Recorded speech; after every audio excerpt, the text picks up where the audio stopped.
Muy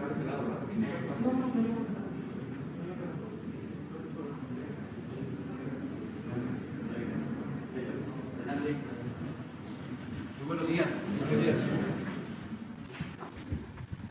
Pues el día de hoy vamos a reconocer la labor de los médicos, mujeres, hombres, que tienen como profesión la salud, cuidar la salud de los mexicanos, reconocer también la labor de enfermeros, de enfermeras. Este año es excepcional porque hemos sido afectados de una pandemia que ha costado vidas, que ha producido mucho dolor, mucho sufrimiento en nuestro pueblo. Y es público, es notorio el trabajo, la entrega, la manifestación de humanismo de los trabajadores de la salud en nuestro país. Se han entregado a esta causa noble de salvar vidas frente a la pandemia. Muchos trabajadores de la salud todavía están ahí, ahora sí que en el frente, en hospitales, trabajando a pesar de la fatiga de mucho tiempo, salvando vidas. A ellos les dedicamos esta ceremonia del Día del Médico. Ya se firmó un decreto para establecerlo legalmente, este día, 23 de octubre, como el Día del Médico, Día de las médicas, de los médicos, enfermeros, enfermeras.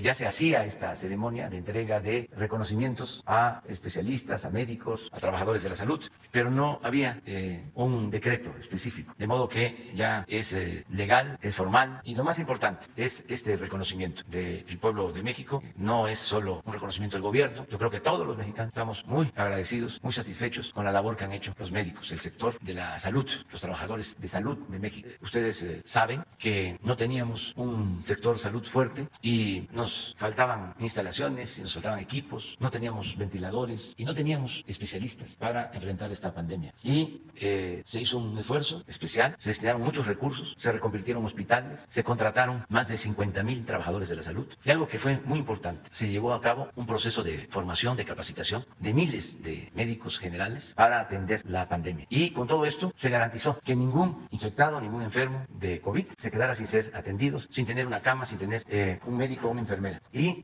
llevar a cabo toda esta acción, el levantar así esta infraestructura, el sumar esfuerzos, porque nos ayudó desde luego y coordinó todo el trabajo la Secretaría de Salud, pero se trabajó conjuntamente con el ISSSTE, con el Seguro, con Pemex. Fue muy importante la contribución de los médicos de la Secretaría de la Defensa, los médicos, las enfermeras, enfermeros de la Secretaría de Marina, y también se sumaron los esfuerzos de los hospitales privados. Se hizo un convenio con los hospitales privados. Por eso hay disponibilidad de camas y se ha atendido a la gente. Y quiero también destacar que habiendo este proceso de cambio que se está dando en el país, de transformación, porque nosotros llegamos para que se erradicara la corrupción, y esto no deja de tener resistencias, y hay reacciones, y hay protestas, y son legítimas, porque así es la democracia. En las dictaduras pues nadie protesta, o protestan con los dientes apretados. En las democracias la gente tiene el derecho, tiene la libertad para manifestarse, para protestar. Bueno, en medio de este proceso de transformación, que es profundo, es pacífico, pero igual de profundo que como fue la independencia, la reforma y la revolución, en medio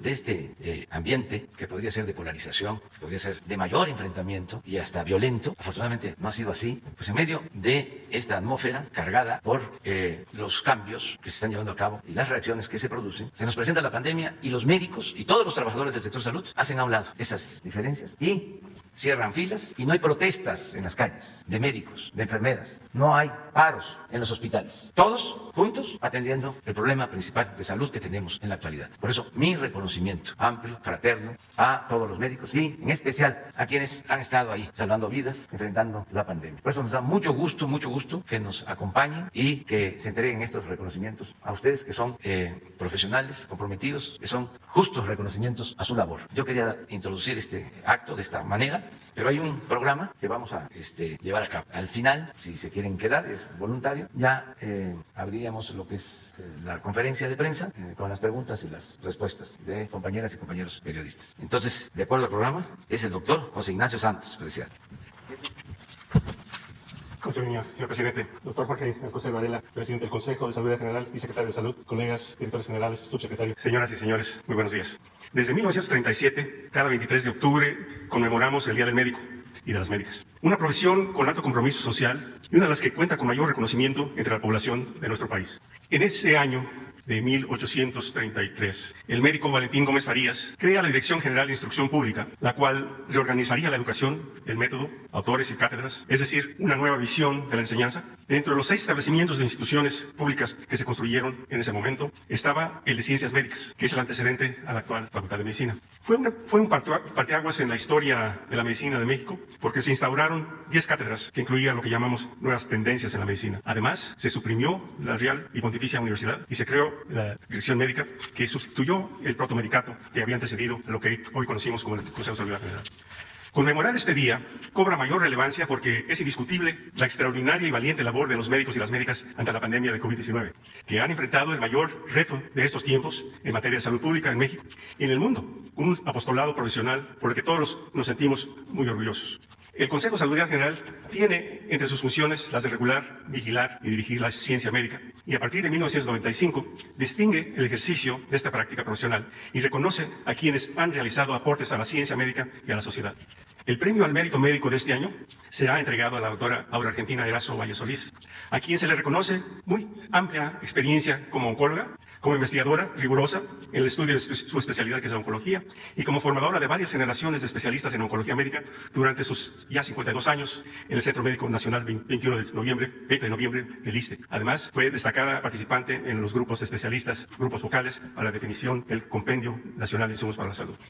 Además, el día de hoy se entregarán 2 condecoraciones y 12 premios en materia de salud pública a profesionales destacados en los campos de la medicina, la química, farmacia, odontología y enfermería y otras áreas de la salud. Y en este marco será un homenaje póstumo al doctor Guillermo Soberón Acevedo. Bienvenidos, bienvenidas a esta ceremonia que reconoce y premia merecidamente a las médicas y médicos de México, quienes desempeñaron su profesión y siempre con un sentido humanista. Muchísimas gracias.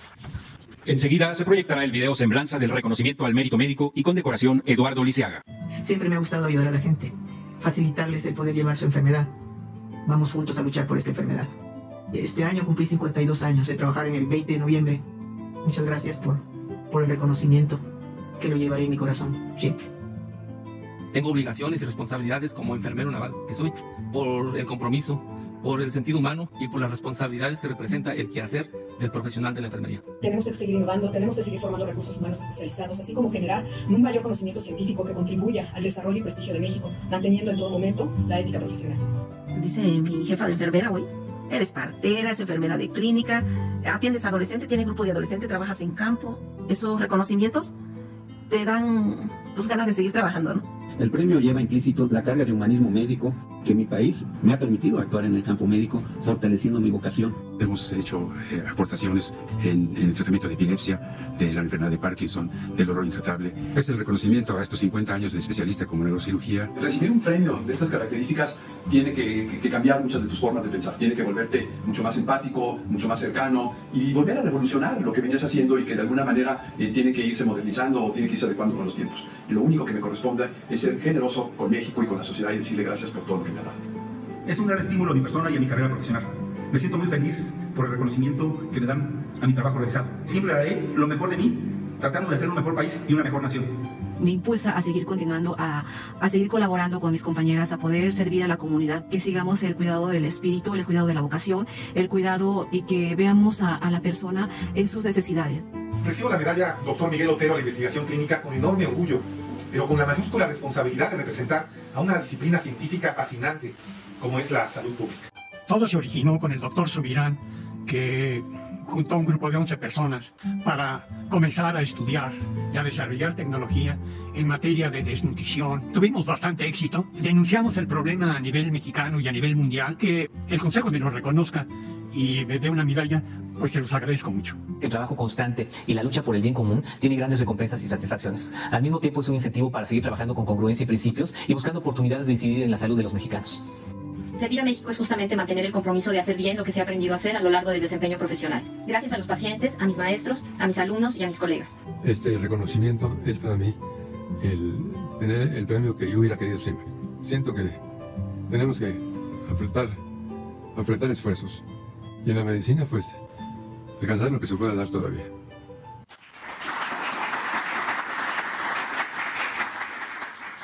En estos momentos, el presidente constitucional de los Estados Unidos mexicanos, licenciado Andrés Manuel López Obrador, y el secretario de Salud procederán a la entrega de reconocimientos a los galardonados. Recibe el reconocimiento al mérito médico la doctora Aura Erazo Valle Solís.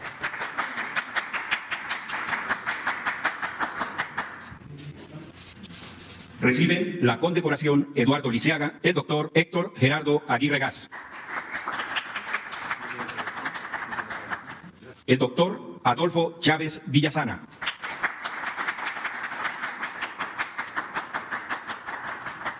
Continuamos con la entrega de distintos premios. El doctor Eduardo César Lascano Ponce. El doctor Simón Barquera Cervera. El doctor Francisco Jesús Velasco Campos.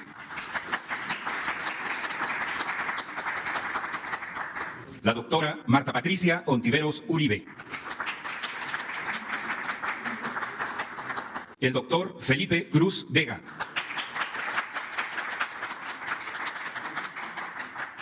La doctora Verónica Pérez de la Cruz. El cirujano dentista Javier de la Fuente Hernández. El doctor Pedro García Ríos. El capitán de corbeta Adrián Gerardo Hernández. La maestra Justina Sánchez de la Rosa. La enfermera María Guadalupe Ignot Honorio. Muchas gracias. A continuación, hace uso de la palabra el director general del Instituto Mexicano del Seguro Social, maestro Zoé Robledo Aburto. Con su permiso, señor presidente, muy buenos días a todas y a todos. Solo quiero compartirles uno de estos momentos difíciles, complicados que hemos vivido en la pandemia. El 23 de junio pasado, a las 10:29 de la mañana, estaba yo con otra parte del equipo del Seguro Social en una videoconferencia con el gobernador de mi estado, de Chiapas, el doctor Rutilio Escandón Cadenas. Y estábamos en esa videoconferencia hablando de los temas de la pandemia, hablando de cómo estábamos trabajando de manera coordinada cuando empezó a temblar. O por lo menos cuando empezamos a escuchar la alerta sísmica, ambos, y en ese momento interrumpimos la sesión y nos preparamos para lo que procedía según el protocolo. Fue un sismo fuerte de 7.4 grados con epicentro en la costa de Oaxaca. Y como podrán imaginar, pues a mi mente vinieron muchas imágenes, vinieron las imágenes de 1985, del temblor del 19 de septiembre y los daños que ocasionó a instalaciones del Seguro Social en el siglo XXI sobre todo. Vinieron imágenes también del 2017, en fin, todo lo que uno puede imaginar y además en el contexto de la pandemia. Pero también vino a mi mente una imagen más, la del doctor Cruz Vega, que está aquí con nosotros y que acaba de ser condecorado con el premio Dr. Ignacio Chávez al mérito médico en humanismo. Y lo quiero destacar y con él felicitar a todas y a todos quienes hoy han sido reconocidos, el doctor Aguirre Gas también, que fue un gran colaborador del Seguro Social, porque la pandemia nos ha enseñado mucho y ha enseñado cómo poner al servicio toda su ciencia, todos sus saberes, todo su conocimiento es fundamental, pero también de poco podría ayudar si no hubiera tenido un ingrediente fundamental que ha mencionado aquí el presidente, el humanismo. El humanismo de también, además de médicos, lograr ser amigos de sus pacientes, estar ahí en los momentos de más soledad, ser también consuelo en momentos de incertidumbre y sobre todo ser esperanza para tantos y para tantas. Y lo digo porque de verdad que el doctor Cruz Vega en ese sentido es un gran humanista, ha siempre pensado por los demás y ha pensado también hacia adelante. Gracias a él tenemos protocolos, tenemos mecanismos, tenemos plataformas que en un momento de pandemia han sido indispensables. Todos los días en el Seguro Social nuestra herramienta de trabajo es algo que se llama CEBOED, el Centro Virtual de Operaciones en Emergencias y Desastres. Se utiliza justo cuando hay alguna situación de un fenómeno meteorológico o un desastre natural, pero hoy, durante todo este año, ha sido nuestra herramienta más importante, es con la que nutrimos también lo que nos corresponde a los sistemas de salud. Y él la creó, él la inventó, él la diseñó y no solamente eso, sino que también la ha implementado.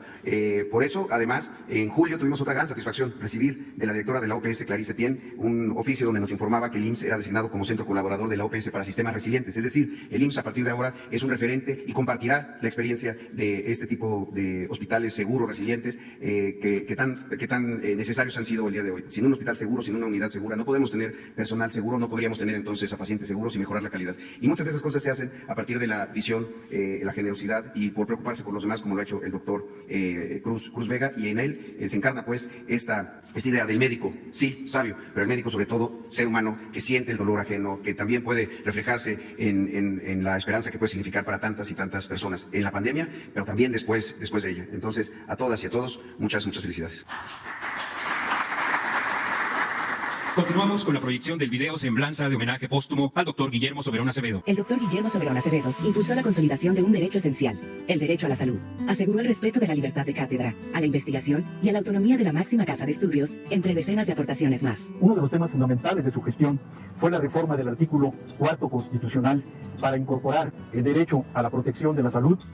Guillermo Soberón nació el 29 de diciembre de 1925 en Iguala, Guerrero. Se tituló como médico cirujano por la entonces Escuela Nacional de Medicina. Un impulsor decidido de la ciencia, pero también de la cultura. El proyecto inicial del Centro Cultural Universitario es obra de Guillermo Soberón, y ahí está todo ese legado, ese patrimonio cultural. Se va un gran mexicano, un gran universitario, una autoridad moral que le permitió ganarse el respeto y el afecto de todos. Doctor Guillermo Soberón Acevedo, 1925-2020. Enseguida hace uso de la palabra el secretario de Salud, doctor Jorge Alcocer Varela. Con su permiso, señor presidente. Muy buenos días, distinguidos miembros del Presidium. Es un honor compartir este día con todos ustedes. Y empiezo por lo importante del día. Muchas felicidades a todos. La verdadera generosidad hacia el futuro está en darlo todo al presente. Estas palabras que reconocen de Albert Camus, hoy Día Nacional del Médico, cobran una singular importancia, porque hoy festejamos a ese gremio generoso que lo da todo en el aquí y el ahora, para que los demás tengan derecho a un estado de salud y bienestar. Día con día, desde las primeras prácticas en la facultad hasta las horas más difíciles frente a los pacientes y familiares, las médicas y los médicos ponen todo su conocimiento, su intuición, pero también sus temores, sus incertidumbres, en definitiva, su humanidad ante el otro. Esta es la verdadera generosidad que un médico o una médica pueden ofrecer, darlo todo hoy para que mañana tengamos un futuro en el que la salud no sea un bien preciado, sino un bienestar permanente. Por ello festejamos hoy y siempre la profesión, la pasión, la humanidad. Como secretario de Salud, como médico y como compañero, quiero ennoblecer la celebración que hoy nos reúne con el reconocimiento a todas las médicas y médicos, a las enfermeras, a los trabajadores de la salud por su destacada labor frente a la pandemia, que hoy afecta a nuestro país y al mundo entero. Si hay alguien que representa el esfuerzo profesional y humano de darlo todo en su presente para las generaciones futuras, son ustedes. También celebramos a las compañeras y a los compañeros caídos en el cumplimiento de su deber. Lo hacemos en silencio y los homenajeamos con acordes teñidos de tristeza, admiración y agradecimiento. Cada animal deja rastros de lo que fue. Solo el hombre deja huellas de lo que creó. Tomé prestadas estas palabras del matemático Jacob Bronowski para enmarcar en este día a los ganadores de los reconocimientos que llevan el nombre de hombres que han creado, de quienes han dejado huella en el campo de la salud de México. Sus palabras se anudan de nuevo en mi voz y me lleno de esperanzas de que sigamos juntos. Estimados colegas, hoy, desde nuestro día, me congratulo con nuestra digna labor, dedicada a emerger desde la enfermedad, a traducir los dolores y a intentar cohesionar sanaciones para el otro. Me congratulo nuevamente porque cada médico en el ejercicio pleno profesional aporta una pieza al sueño del país que deseamos. Y no tengamos duda que nuestro sueño será alegre, porque lo habrán hecho ustedes, profesionales de la salud, conscientes, comprometidos y esperanzados en luchar contra los momentos grises de la enfermedad, sin asumir otra derrota que las que de verdad se pierdan. Cayéndonos y levantándonos, confiando entre nosotros para que la pelea tenga sentido, siendo muy firmes en nuestra digna profesión médica y muy compasivos en nuestra necesaria condición humana. Hoy en nuestro día tenemos que tener claros los principios y partir de las discusiones de la defensa de nuestros valores, hacer de nuestra patria el lugar donde nos cuidamos. Esa es la única tarea. Es el objetivo de la cuarta transformación de la vida pública del país. Recordar siempre que en nuestros pacientes ordinarios, entre comillas, hay cualidades extraordinarias. Hoy en nuestro día construyamos el Día del Médico desde la fraternidad. Volvamos a estudiar, a estar cerca de las personas en la realidad del terreno y habitar constantemente la humildad como fórmula sensata de la vida. Esta celebración, además de ser un público reconocimiento a nuestra profesión, es la oportunidad de entregar el reconocimiento al mérito médico, y dicha presea se otorga al médico que se haya distinguido por su reconocida vocación de servicio y entrega en favor de la medicina. Este año el jurado decidió otorgar el reconocimiento a grandes colegas por su contribución de toda una vida a la ciencia médica. Muchas felicidades. Aquí nos reconocemos como médicos y de una forma especial también como seres humanos. Mis más sinceras felicitaciones, mi sincero apoyo. Es un honor compartir este día con todos ustedes. Muchas gracias. De esta manera damos por concluida esta ceremonia conmemorativa del Día de las Médicas y los Médicos. Cedemos la palabra al presidente constitucional de los Estados Unidos Mexicanos, licenciado Andrés Manuel López Obrador. Pues felicidades a todos los médicos, médicas, enfermeras, enfermeros que el día de hoy reciben estos reconocimientos y un abrazo fraterno y un gran reconocimiento a todos los trabajadores de la salud de nuestro país. Como dije en la introducción, están actuando como humanistas, son heroínas, son héroes que están entregando todo y hasta la vida por los demás, por el prójimo. Esto es algo excepcional. Por eso, muchas gracias y les invitamos, como dijimos al principio, que se queden también, si no lo consideran y tienen que ir con familiares o con amigos, pues a estar con ellos, lo pueden hacer. Nosotros todas las mañanas tenemos este diálogo circular con los representantes de los medios de información para que en el país se conozca, se sepa lo que sucede en toda la República. Vamos a comenzar con nuestra ronda de preguntas y de respuestas. Adelante.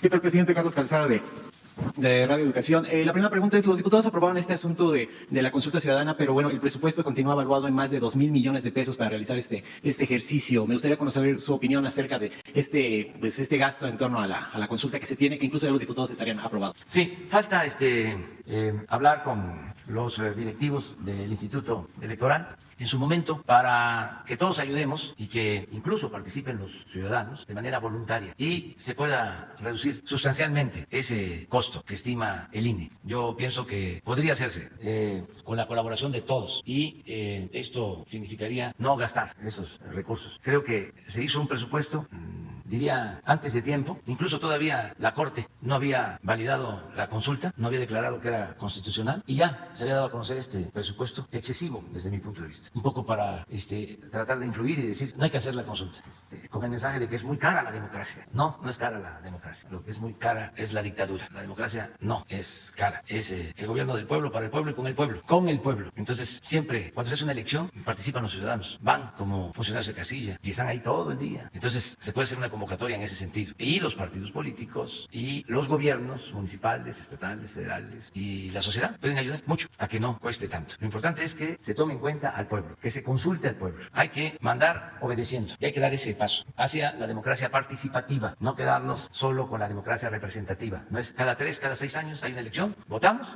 y ya, a quienes elegimos que hagan lo que consideren, a veces hasta tomando decisiones contrarias al pueblo. La democracia participativa es estar preguntando, consultando a los ciudadanos. En la democracia el pueblo manda, está en el artículo 39 de la Constitución. El poder dimana del pueblo y se instituye para su beneficio. Y el pueblo tiene en todo momento el derecho de cambiar la forma de su gobierno. Esa es la democracia. Entonces vamos a esperar en su momento para ponernos de acuerdo con los directivos del INE y que no cueste tanto este ejercicio democrático. Bien, el secretario de Hacienda había señalado que los bancos no estaban prestando lo que se necesitaba, ¿no? Y ayer precisamente la Asociación de Bancos contestó que no es que no estén prestando, sino que no hay confianza para hacer estos préstamos. Me gustaría conocer su opinión. ¿Realmente hay una crisis de confianza a raíz de esta pandemia y las consecuencias en la economía? Bueno, es un hecho de que estamos enfrentando dos crisis, la sanitaria y la económica, en todo el mundo. En el caso de nuestro país vamos avanzando, enfrentando la crisis de la pandemia y vamos también avanzando, enfrentando la crisis económica que se precipitó por la pandemia. No fue que la pandemia originó la crisis económica, ya se padecía de una crisis en el modelo neoliberal mundial. Ya el modelo económico neoliberal estaba en franca decadencia. Con la pandemia, pues se precipita el derrumbe del modelo económico neoliberal. Entonces,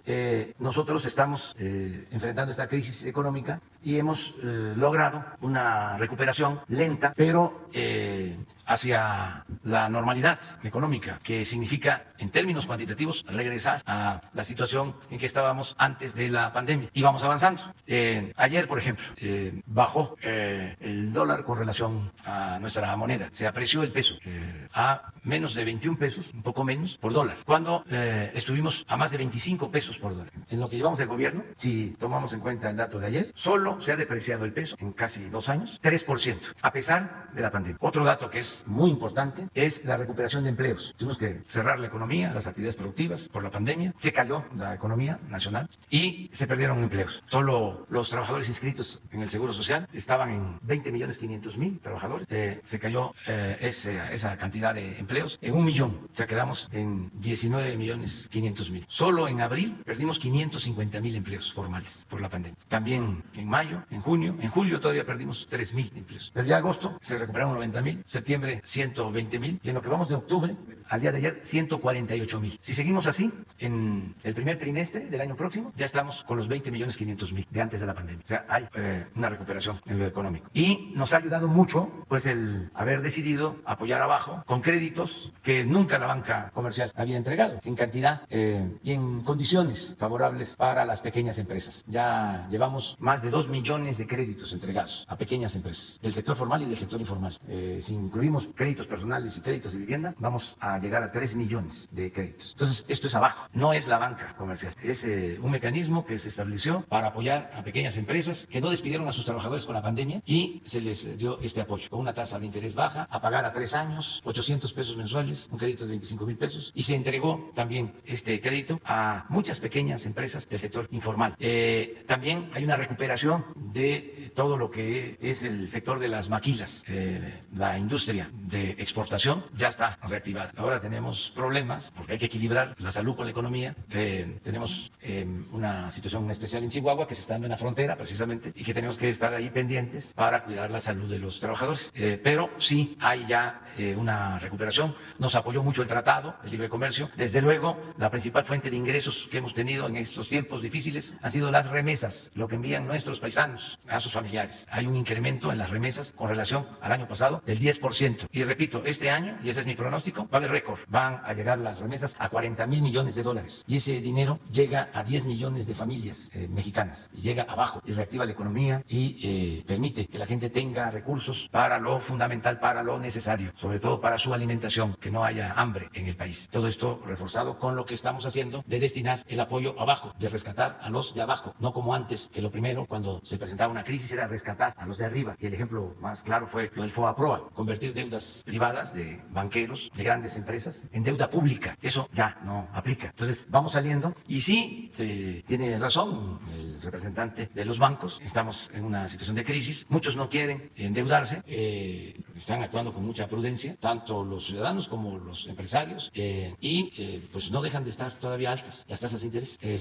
Las está bajando el Banco de México, pero tienen que bajar más todavía para que la gente solicite los créditos y también que haya promoción para entregar los créditos de parte de la banca. No se trata de culpar a nadie, es una circunstancia especial y yo espero que pronto haya una recuperación plena en la economía. Y ya por último, presidente, mencionó Chihuahua que anunció que va a regresar al semáforo rojo y bueno, hay varios estados en el país que están en esa perspectiva de poder regresar al semáforo rojo ante un eventual rebrote. Hemos visto que en Europa se está dando una situación así. ¿Cuál sería el mensaje a la ciudadanía, presidente, para evitar que se diera este rebrote que tendría, como usted dice, no se podría cerrar la economía nuevamente por los efectos, además de que cómo afectaría a la planta de los médicos, ¿no? Porque ellos han sido los que han llevado pues todo el esfuerzo del combate a esta pandemia? ¿Cuál sería el mensaje ante este posible rebrote que pudiera darse en las próximas semanas o meses aquí en nuestro país? Gracias. Pues seguir ayudando, porque la colaboración de la gente, la participación de los ciudadanos es fundamental. Nosotros hemos podido enfrentar la pandemia sin que cause más daños, más estragos, porque nos ha apoyado la gente.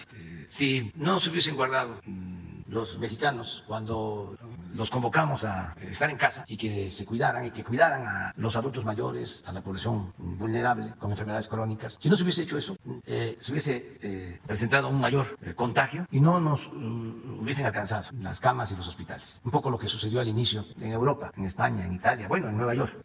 Hicieron muy buena labor los médicos para que se aplanara la curva y nos diera tiempo de montar toda la infraestructura que se requería. Hablaba yo de que no teníamos especialistas. Seguimos sin tener los médicos y los especialistas que necesita el país, porque se abandonó mucho en todo el periodo neoliberal la atención a la salud y la formación de médicos. Se utilizó como pretexto lo de los exámenes de admisión para rechazar a muchos que querían estudiar. Y no es que no pasaran el examen de admisión, es que no había presupuesto, no había cupo, no había espacios. Se presentaban examen para ingresar a la UNAM 10,000 y entraban 1,000 en medicina. Y eso era mucho. ¿Y cómo es el examen? 125, 120 preguntas, pero por anticipado se decidía cuántos podían ser aceptados. Entonces, el que contestaba bien 110 de las 120 preguntas ya no entraba, porque tenían que contestar bien cuando menos 115 hacia adelante. Pero era por falta de cupo y de presupuesto, no es que no pasaran el examen. Entonces, esto, al paso del tiempo, nos fue dejando un déficit de médicos y de especialistas. También fue alentado este mecanismo, aunque siempre se hablaba de la excelencia y de que tenían que estudiar los mejores. Pero eso fue el parapeto. En el fondo, lo que se buscaba era privatizar la salud, o mejor dicho, privatizar la educación, que estudiaran los que tenían dinero para pagar colegiaturas. Y creció la matrícula en las universidades privadas, pero llegó un tiempo en que ya no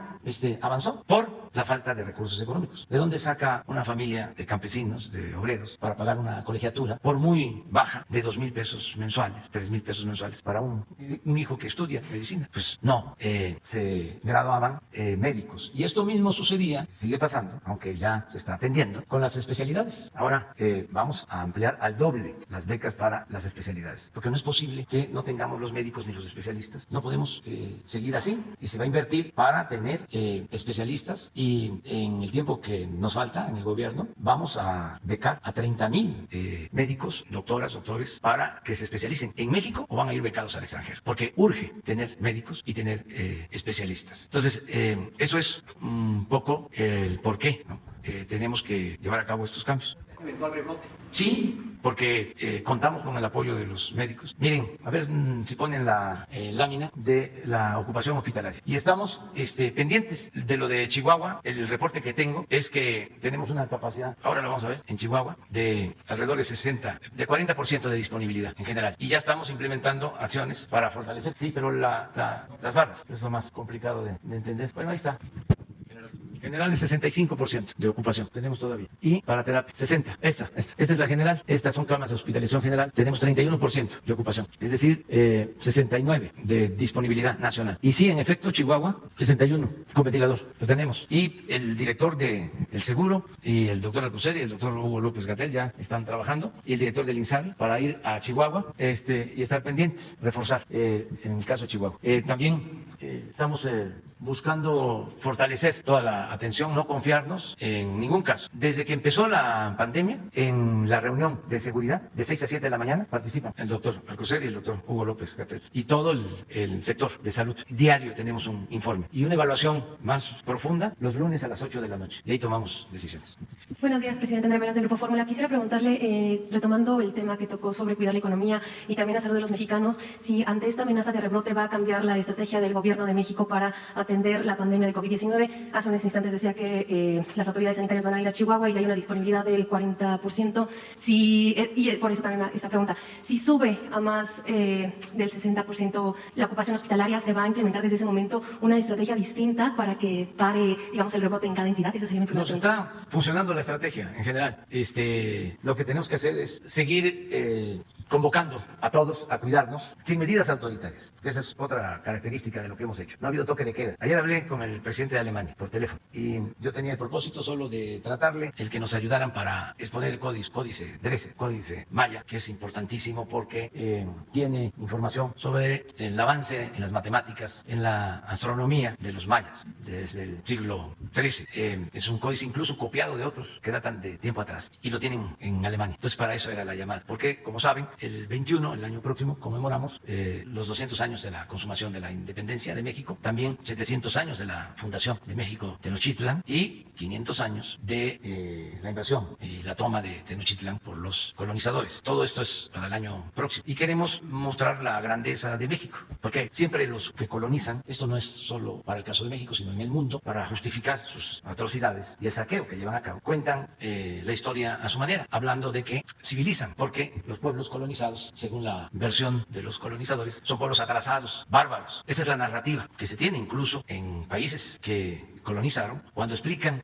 su comportamiento en África, su comportamiento en América, recurren a esa explicación, o eso es lo que argumentan, lo tienen hasta en sus libros de texto. Entonces a nosotros nos importa mucho no que los gobiernos, sino que los pueblos de otros países pues conozcan la grandeza cultural de México. Entonces por eso el 21 va a estar dedicado a mostrar toda la fortaleza cultural, todo lo que heredamos de las grandes civilizaciones que florecieron en nuestro país. Entonces ese era el propósito de hablar con el presidente de Alemania, pero él sacó el tema del COVID y el tema de la economía y otros temas, y fue muy amable, muy respetuoso. Es una gente preparada que conoce mucho de México, de sus culturas, y me decía, en el caso de la situación que está sucediendo en Europa y en Alemania, de que hay rebrotes por la pandemia, que les estaba costando trabajo que la gente volviera a sus casas a guardarse. Decía ese comentario. En Francia ya hay toque de queda. Nosotros estamos más en la idea de que se convenza a la gente, y se ha logrado, porque el pueblo de México es excepcional, es mucha pieza, es un pueblo pues con mucha cultura.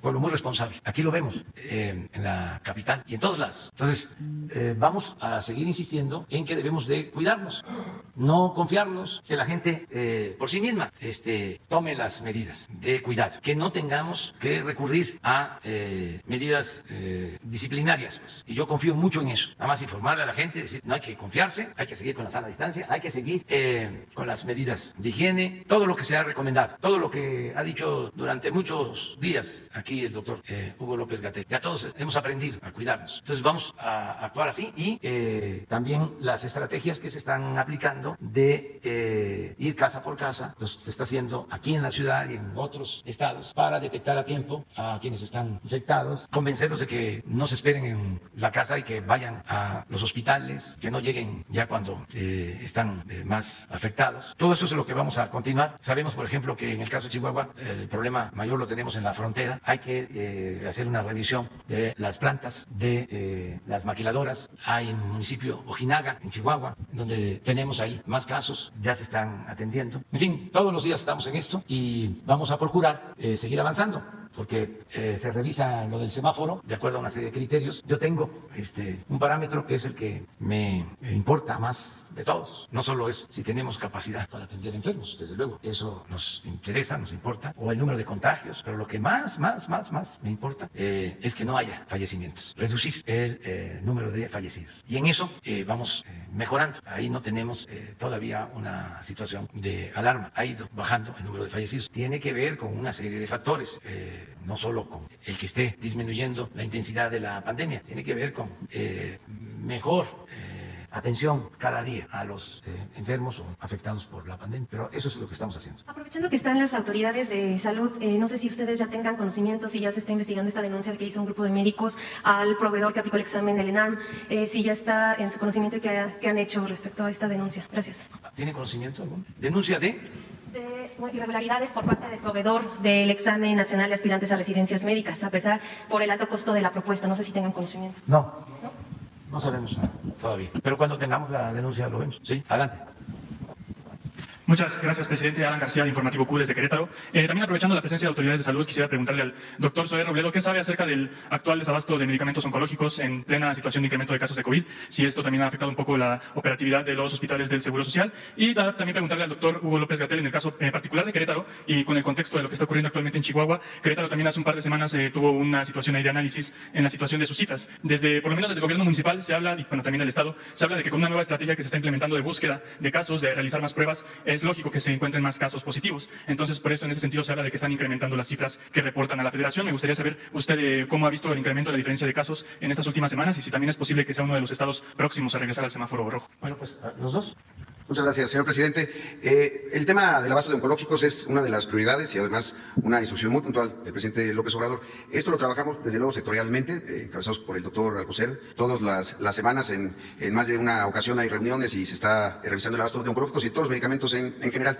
En el caso del Seguro Social, y en particular con los oncológicos pediátricos, nosotros tenemos una sesión de trabajo, más allá de la pura reunión, sino es una sesión de trabajo de seguimiento, y lo vemos directamente con las padres y las madres de los niñas y niños que se tienen del Seguro Social. Con ellos hablamos todos los jueves a las 6 de la tarde. Llevamos ya 6 semanas en esta reunión y ahí se está revisando caso por caso. Y en los asuntos en donde llega a haber problemas y las complicaciones son atribuibles a los proveedores, pues también los invitamos a que les den respuesta a ellos, a las madres, de qué está pasando cuando tienen alguna instalación que está siendo revisada por alguna situación de calidad y que entonces se están tardando un poco más. Pero vemos todos los jueves esos asuntos directamente con las madres. Nos llegan además a través de ellas, nos llegan casos específicos de varias partes del país, de Tijuana, de Sonora, vaya, de todos lados, y lo revisamos. Y nosotros hemos insistido mucho en algo. El asunto de los niños con cáncer en México es un desafío para mejorar su sobrevida, que es una situación que lo hemos hablado con todos los especialistas al respecto. Y el abasto no es el único elemento que se debe de mejorar. Hay muchas cosas de los procesos que estaban pues tomados en gran medida, procesos largos, complejos, por empresas privadas, otras situaciones en el caso del Seguro Social, en donde sistemas tecnológicos eran muy arcaicos o se hacían de una manera poco eficiente, y estamos capacitando también a médicos para eso. También tiene que ver mucho con la atención. Entonces, en ese sentido, la verdad que el mejor termómetro que tenemos es hablar directamente, sin intermediarios, pues ahora sí, sin abogados de por medio, directamente con las mamás y los papás de niños con cáncer para ver sus casos semana con semana. El día de ayer fue la única sesión en la que no he podido estar porque estábamos compareciendo en la Cámara de Diputados. Con su permiso, presidente. Muy buenos días. Muy buenos días. Felicidades a los médicas y médicos, enfermeras, enfermeros galardonados. Qué orgullo tenerlos en México. Quisiera comentar brevemente sobre lo que dice de Querétaro, pero antes abordar lo que comentaba la compañera sobre cambios de estrategia, aclarando lo siguiente. En el lenguaje convencional, a veces en el lenguaje periodístico, se usa libremente la palabra estrategia para referirse a cualquier esfuerzo sistemático empeñado en alcanzar un objetivo. Pero no se distingue algo que es sumamente importante de distinguir en el lenguaje técnico, en muchos campos, incluido el campo militar, pero definitivamente en el campo de la salud pública. La estrategia es una intervención de larga duración, es decir, son esfuerzos sistemáticos y estructurados encaminados a lograr un impacto esperado con un horizonte de larga duración. A diferencia de la táctica, en donde el horizonte es más corto, el tiempo necesario para lograr ciertos objetivos intermedios es más corto. Y aún distinguimos la operación, que son un periodo aún más corto de intervenciones más concretas, generalmente geográficamente localizadas. Es un tecnicismo, pero es muy importante distinguirlo, porque si no, en las noticias a veces se habla de cambio en la estrategia y se asume que hay un fallo de la previa. Si operáramos así, que no es el caso, estaríamos improvisando y estaríamos buscando que ante alguna adversidad en el camino hay que hacer todo de nuevo. Y no es el caso. La estrategia del Gobierno de México para responder a la pandemia de COVID-19 fue definida desde el inicio. Empezamos los esfuerzos, como lo hemos comentado, en los primeros días de enero, habiéndose conocido de 44 casos de neumonía en China en la última semana de diciembre de 2019. La estrategia consideró desde el inicio que tendríamos una epidemia larga, y lo hemos dicho siempre, preparémonos para una epidemia larga. El horizonte de tiempo trazado incluyó al menos hasta octubre la duración de la primera ciclo epidémico, y también incluimos el escenario de que al llegar a octubre tendríamos un cambio en la intensidad epidémica, porque sabemos que desde hace centenas de años, posiblemente miles de años, en el hemisferio norte, entre octubre y marzo del año siguiente, ocurre la temporada de la influenza. Y dado que la influenza y COVID-19 tienen, aunque causas distintas, son virus distintos, tienen un comportamiento clínico semejante y un comportamiento epidemiológico semejante porque se transmiten por la misma vía, era lógico suponer que con la llegada de la influenza, además COVID-19 también podría tener un repunte, y que por sí misma la influenza implicaría un aumento en la demanda de servicios hospitalarios, particularmente hospitalización por neumonía o por infección respiratoria grave. Por este es el marco de referencia, es la estrategia. La estrategia del Gobierno de México incluye varios componentes mayores. Los fundamentales son los que mencionaré. El primero era lograr aplanar la curva epidémica. De esto hemos hablado muchísimo. La curva epidémica es la representación gráfica de la intensidad de ocurrencia del fenómeno. Nuevos casos, nuevas hospitalizaciones, lamentables defunciones. Y estas ocurren a cierta velocidad y lo medimos por la cantidad de eventos que ocurren por día. Si la cantidad de eventos que ocurren por día supera la capacidad de responder ante ellos, específicamente la capacidad de darle atención médica a las personas enfermas y en especial de hospitalizar a las personas críticamente enfermas, entonces rebasaríamos la posibilidad de hacer los esfuerzos necesarios para proteger la vida. Y ya habíamos visto la experiencia que se empezaba a dar en los países europeos, en Estados Unidos, por ejemplo. Y no quisimos que pasara eso. Y entonces, para lograr aplanar la curva en una enfermedad para la que no hay ni vacunas ni tratamientos específicos, hasta el momento no hay ni vacunas ni tratamientos específicos para la COVID-19. El único recurso, el recurso principal, es las estrategias de la salud pública, destacadamente la contención centrada en personas, detectar personas enfermas, buscar hacer el diagnóstico por laboratorio, estudiar a sus contactos y recomendar, disponer que tanto la persona primariamente enferma como sus contactos permanezcan en aislamiento 14 días para evitar la cadena de transmisión. Cuando este esfuerzo de contención llega a su límite, porque existen demasiados casos que superan el número de trabajadoras y trabajadores de la salud pública que pueden orientar los esfuerzos de contención, hay que apelar, como ya señalaba el presidente, a la colaboración de la población. El pueblo en su conjunto puede guiar y puede ejercer las medidas de prevención. Y entonces pasamos a complementar la contención con mitigación comunitaria. Mitigación comunitaria en México se ha llamado Jornada Nacional de Sana Distancia, y es este esfuerzo en el que, con algunas disposiciones administrativas de carácter general, no dirigidas a las personas, en el caso mexicano, no dirigidas a las personas, sino dirigidas a quienes administran los espacios en donde se congregan las personas, destacadamente el sistema educativo nacional, todos los empleos en los sectores públicos, social y privados, a menos que sean esenciales, y las actividades recreativas diversas, culturales, sociales, etcétera, que ocurren en el espacio público. Entonces, las intervenciones de mitigación en el caso mexicano fueron dirigidas y han sido dirigidas y continúan siendo dirigidas no a las personas, porque las personas, todos, todas, somos víctimas de un fenómeno como es la epidemia, de un fenómeno natural, es un virus, es una partícula biológica. Entonces, todos somos víctimas, y si la acción de la salud pública revictimiza a los individuos, haciéndolos responsables o culpables en lo individual de las acciones de control, eso complica mucho la dinámica social. Entonces, en México decidimos no hacerlo así y decidimos orientar los esfuerzos a entidades administrativas que ya mencioné. Esto es lo que logró aplanar la curva, esto es lo que logró que la cantidad de casos diarios y de hospitalización hospitalizaciones diarias y de defunciones diarias fuera sustancialmente menor, 3/4 partes menor, a lo que hubiera ocurrido en ausencia de intervención. Y por último, el tercer bloque general, hay muchos específicos, es lograr la reconversión hospitalaria para ampliar, y logramos ampliar más de 4 veces las camas con ventilador, más de 6 veces las camas de ocupación general, para lograr albergar a todas las personas que necesitaran atención. Entonces, esto es la estrategia. La táctica incluye diversas modalidades específicas para lograr estos 3 propósitos que estoy mencionando. Y efectivamente, con la llegada de este rebrote, de este repunte, que habíamos contemplado podría ocurrir y que lo anunciamos desde mayo, ya que llegó, se instrumentan los distintos componentes de la estrategia que implican táctica y operación. Y ahora hay que regresar a extremar los cuidados y también las actividades que estamos haciendo para la detección de casos con el propósito de interrumpir desde la comunidad las cadenas de transmisión. Y una cosa importantísima, que las personas acudan lo más pronto posible a los servicios de atención médica y con el trabajo comunitario que se viene haciendo ya desde hace varios meses, entonces lograr persuadir a las personas de que acudan prontamente a la atención médica. Esto puede hacer la gran diferencia entre un daño fatal y una enfermedad que, aunque grave, pudiera terminar en una recuperación satisfactoria. Sobre el caso específico de Querétaro, me gustaría si me pueden proyectar la lámina de Querétaro, las 2 láminas de Querétaro, del informe que dimos hoy al presidente, informe que efectivamente damos todos los días y que también presentamos públicamente.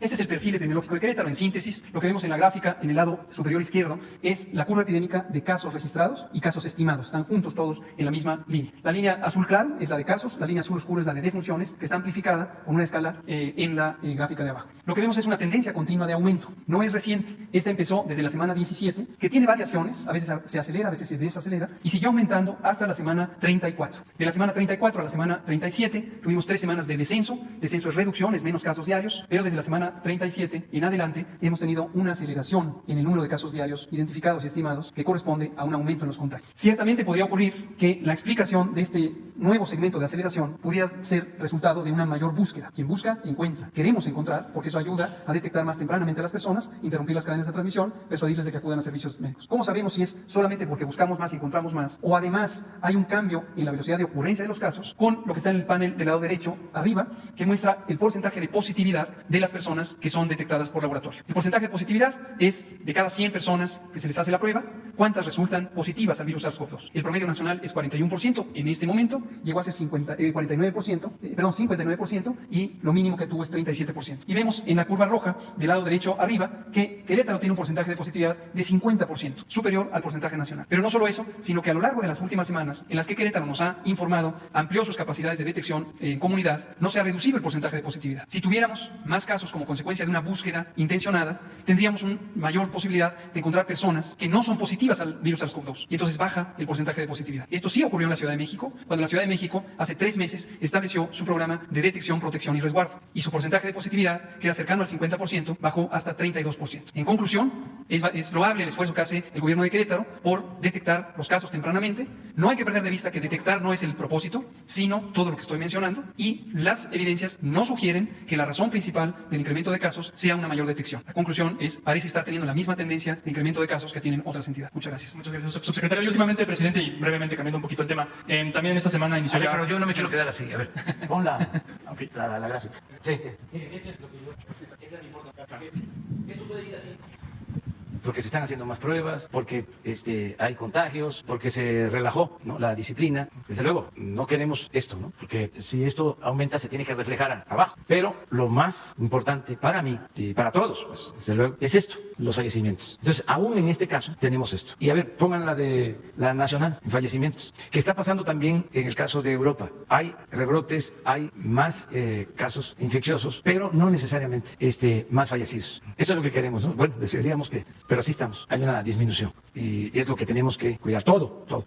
También lo explico, no para contradecir, sino porque desde que comenzó la pandemia tenemos que estar enfrentando el amarillismo. Y entonces se dice la verdad siempre, nunca se ha mentido, se dice la realidad. Y entonces sacan de contexto. Por ejemplo, si dejamos la gráfica solo de Querétaro de arriba, lo que plantean es rebrote en Querétaro, ¿sí?, o rebrote en el país. Pues hay que ver las cosas con objetividad y actuar de manera responsable, como se debe hacer. Muy bien. Okay, perdón, y cambiando el tema brevemente, presidente, perdón, si pudiera adelantarnos un poco, en esta semana inició ya formalmente el proceso electoral, particularmente en Querétaro, si pudiera adelantarnos algo sobre el candidato a la gobernación gubernatura finalmente, si ha tenido contacto con el delegado del Bienestar, Gilberto Herrera Ruiz, allá en Querétaro, si todavía hay interés del doctor Santiago Nieto en participar en esta elección, ¿algo que nos pudiera comentar? Pues nada, ahora sin nada, todavía no es el tiempo y está decidido que quienes quieran participar en los procesos electorales del año próximo y son servidores públicos tienen que renunciar. El plazo es hasta el 31 de octubre, pues estamos a 23, o sea que todavía falta.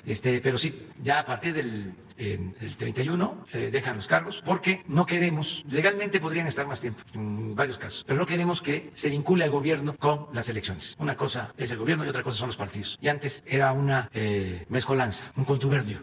Desde aquí se decidía quién iba a ir no de candidato, ya de gobernador, porque antes, al momento que salía el candidato, ya era casi en automático el gobernador. En los tiempos del partido único. Y luego, pues ya no había partido único, pero el que salía con el visto bueno de la presidencia, llevaba la ventaja de que le ayudaban hasta con presupuesto público. Eso ya se terminó. Una cosa es el gobierno, que es de todos, y otra cosa son los partidos, que como su nombre lo indica, es una parte. Entonces, vamos a esperar para ver quiénes van a solicitar su licencia o van a presentar su renuncia. Más que nada, renuncia. Muy bien, si les parece, hasta ahí vamos a quedarnos, porque vamos a darle más tiempo en esta ocasión al reconocimiento a los médicos y les vamos a dar también a ellos y a todos los que están laborando, los que están atendiendo enfermos, los que están trabajando, doctoras, doctores, enfermeras, enfermeros, trabajadores de la salud, a todas y a todos un aplauso.